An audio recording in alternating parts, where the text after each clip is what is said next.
Top quality और consistent performance के लिए सिर्फ सिल्वर पंप्स। टॉप क्वालिटी और कंसिस्टेंट परफॉर्मेंस के लिए सिर्फ सिल्वर पंप्स, नाम याद रखना।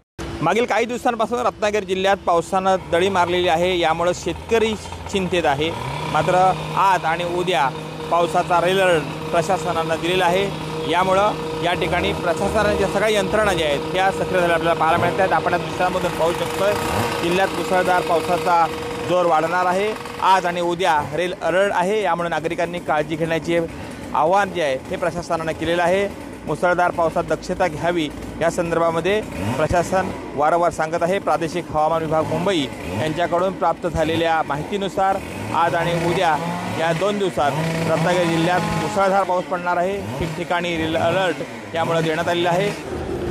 चिपळूण शहराला दरवर्षी पुराच्या पाण्याचा तडाखा बसतो आणि यामुळेच सतर्कतेच्या दृष्टिकोनातून एनडीआरएफची टीम यावर्षी देखील या ठिकाणी दाखल झालेली आपण या दृश्यांमधून पाहू शकतोय।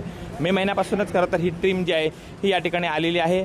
आपण पाहू शकतोय की पूरपरिस्थिती निर्माण झाली तर त्याचा सामना करण्यासाठी अशा पद्धतीनं या ज्या इक्विपमेंट आहेत ह्या एनडीआरएफ जवळ आहेत आणि या सगळ्यांशी सज्ज ही एनडीआरएफची टीम चिपळूणमध्ये आलेली आहे। आणि पूरपरिस्थिती निर्माण झाली तर त्या ठिकाणी त्या सगळ्या परिस्थितीला सामोरं जाण्यासाठी एनडीआरएफ जवळ असलेली ही आपण उपकरणं अवजारं पाहू शकतोय।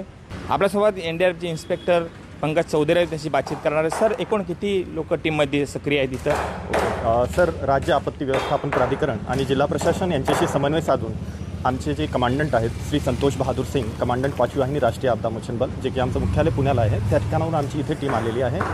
पूर परिस्थिती आणि इतर कोणत्याही प्रकारची अशी आपदा निर्माण झाली तर एक रिस्पॉन्स टाईम कमी व्हावा हा त्याच्यामागचा उद्देश असतो। क्योंकि मान्सूनमध्ये काय होतं, कदाचित अचानक काही ठिकाणी एखादी आपदा निर्माण झाली तर जो रिस्पॉन्स टाईम आहे, जसं आमचं मुख्यालय पुण्याला आहे, पुण्यावरून इथे येण्यासाठी बऱ्यापैकी वेळ लागेल 6 ते 7 तास, तर तो रिस्पॉन्स टाईम कमी करण्यासाठी ह्या टीमा राज्य आपत्ती व्यवस्थापन प्राधिकरण आणि जिल्हा प्रशासन तसेच एनडीआरएफ यांच्या समन्वय साधून या ठिकाणी पहिलेच प्रीपोजिशन केल्या जातात। तुमच्या टीममध्ये किती अधिकारी आहेत, किती कर्मचारी आहेत आणि इक्विपमेंट किती आहे? आता कशी परिस्थिती निर्माण झाली तर कशी हाताळू शकता आपण? आमची जी टीम आहे त्यामध्ये आता 2 अधीनस्थ अधिकारी आणि 23 अन्य जवान म्हणजे रेस्क्युअर्स आहेत आमच्याकडे। आता टोटल 25 जणांची टीम आहे आणि त्यानुसार जे आमची इक्विपमेंट्स आहेत आमच्याकडे ओबीएम म्हणजे ओव्हरबोट मोटर्स जे की आपण बघू शकतो, त्याचप्रमाणे IRBs इन्फ्लेटेबल रबर बोट्स, ह्या 4 बोट आहेत, 4 ओबीएम 4 बोट। त्याचप्रमाणे कटिंग इक्विपमेंट्स असतात आमच्याकडे, त्यामध्ये काही आरआरसा, कार्बाईड टिप्सचा, जसं सायक्लोन वगैरे निर्माण झाला किंवा पूर परिस्थिती झाली आणि एखाद्या ठिकाणी रोड ब्लॉकेज वगैरे झाले तर रोड क्लिअरन्ससाठी ज्यांची गरज पडते अशी इक्विपमेंट आमच्याकडे आहेत। आता अलर्ट सुद्धा आज मिळाला आहे, किती सक्रिय आहे तुम्ही आता? जी आमची टीम आहे ती या ठिकाणी 26 मे पासून आलेली आहे, कारण यावर्षी मान्सून पहिलेच आलेला आहे, त्यामुळे पहिलेच पूर्व तैनाती आमच्या टीमची इथे झालेली आहे।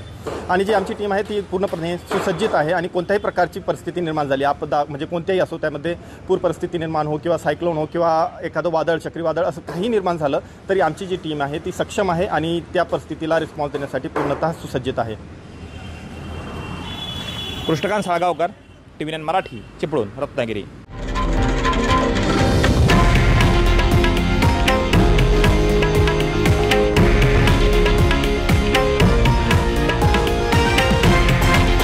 हे आहे देशातील नंबर 1 न्यूज नेटवर्क आणि आपण पाहत आहात TV9 मराठी, एकमेव।